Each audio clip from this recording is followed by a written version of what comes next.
Graça e paz, irmãos, uma abençoada e feliz noite em nome do Senhor Jesus. Que seja uma abençoada noite, que seja uma noite de repouso, de descanso, de repor as energias, que o Senhor possa fazer presente hoje e sempre. Vamos continuar em Hebreus, até acabar. E a gente vai pegar um pedaço do capítulo 4 e continuar no capítulo 5, tá bom? E fala assim, Jesus, nosso sumo sacerdote. Então, Jesus é o nosso sumo sacerdote. Outro não há. Ele foi aquele que sempre será o nosso maior sacerdote. Muitos podem falar, gostar, eu gosto de tal pregação, eu gosto de tal pessoa que fala assim, fala assado, fala bem, tudo, mas lembre-se, o maior sacerdote é Jesus. Amém? E fala assim, começa assim, vamos lá na palavra. Visto que temos um grande sumo sacerdote, Jesus, Filho de Deus, que penetrou nos céus, retenhamos firmemente a nossa confissão. Então, se a gente tem um sumo sacerdote que foi Jesus, Filho do Deus vivo, que penetrou nos céus, então retenha essa confissão.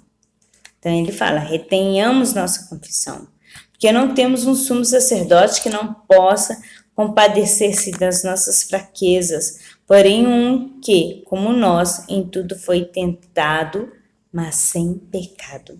Então ele fala, olha só, se nós temos porque nós não temos um sumo sacerdote que não compadeça das nossas fraquezas. Ele conheceu as nossas fraquezas.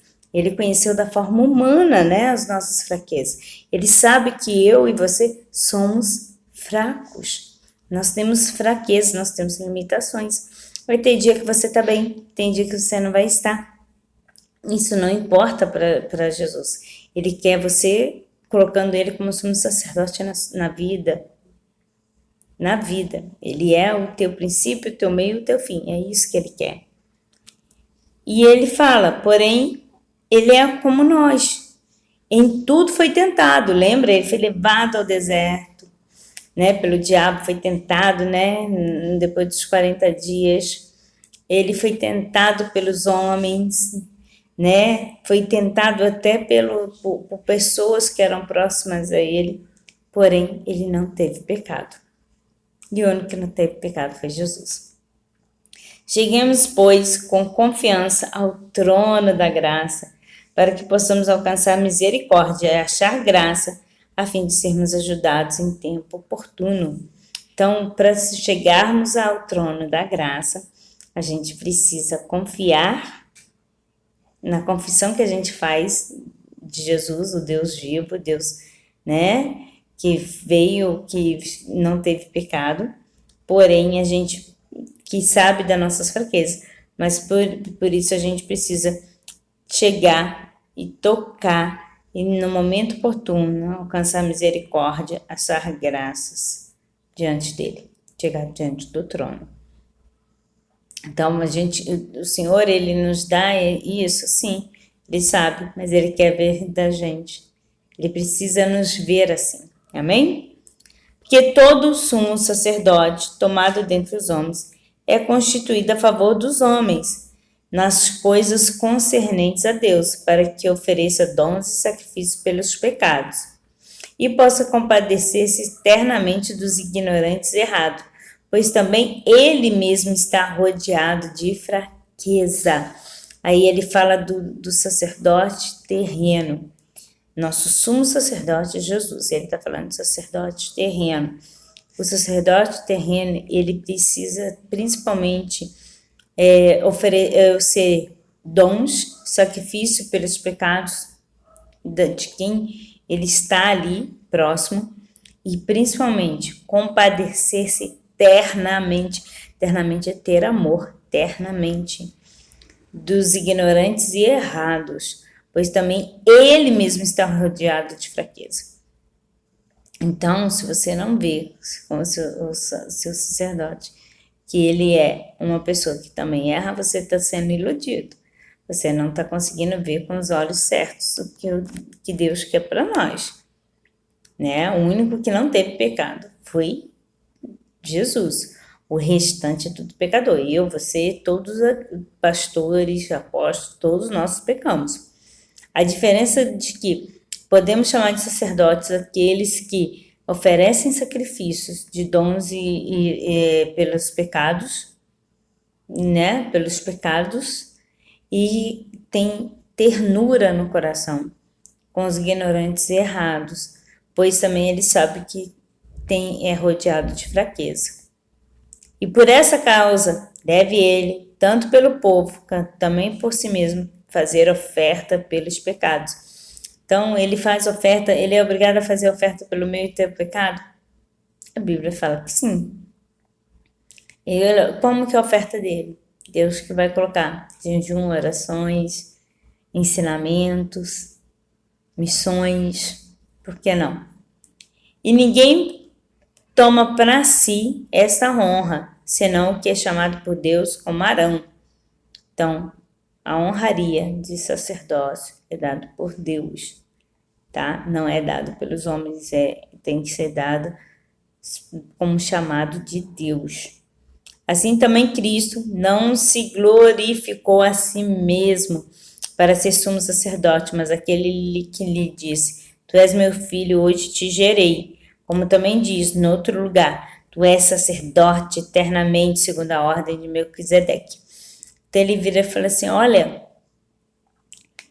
lembra-te que não existe glória, não é para você se gloriar, porque Cristo mesmo não se glorificou a si. Ele é para se fazer sumo sacerdote, mas quem o fez?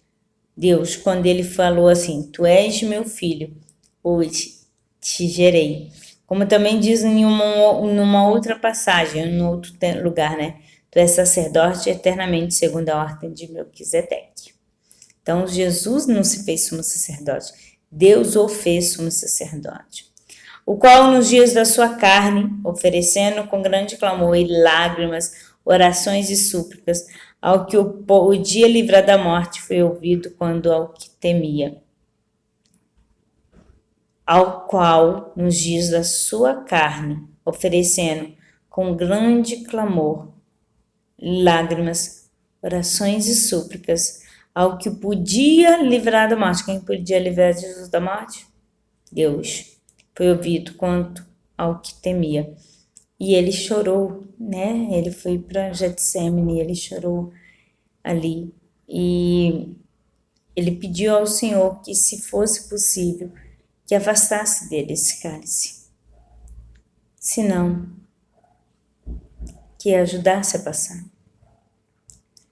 Então, ele fez. E ele continua no 8. Ainda que era filho, aprendeu a obediência por aquilo que padeceu. Ele padeceu por obediência a Deus. Que ele pediu ao Senhor: Senhor, livra-me desse cálice. Mas Deus sabia que ele precisava passar para que nós pudéssemos ver que Jesus é o único Salvador, que Deus nos ama de tamanha forma que deu seu Filho único. Ele poderia ter deixado passar, mas ele precisava mostrar. E sendo ele consumado, veio a ser a causa da eterna salvação para todos que lhe obedecem, chamado por Deus como sacerdote segundo a ordem de Melquisedeque. Então, sendo ele consumado, então ele foi ali morto, sacrificado, cordeiro sem pecado, sacrificado, né? Ele veio a ser a causa da nossa eterna salvação para todos que lhe obedecem. Ele vai ser a eterna salvação para todos que desobedecem? Não. Ele vai ser a eterna salvação para aqueles que lhe obedecem. E ele aprendeu, ele aceitou o sacrifício, ele padeceu por obediência ao Pai dele, que é Deus, que é o nosso Pai. Amém? Só até aqui. Irmãos, vocês têm 3 lugares para compartilhar: Face, YouTube e Insta. Faça a vontade do Senhor Jesus e te pregar o evangelho a toda criatura, mas faça-se sentir no coração. Fiquem na paz de Jeová Jireh, o Deus da providência. Se Ele me permitir, amanhã estarei aqui com mais uma palavra rema. Uma noite de paz. Shalom. Adonai.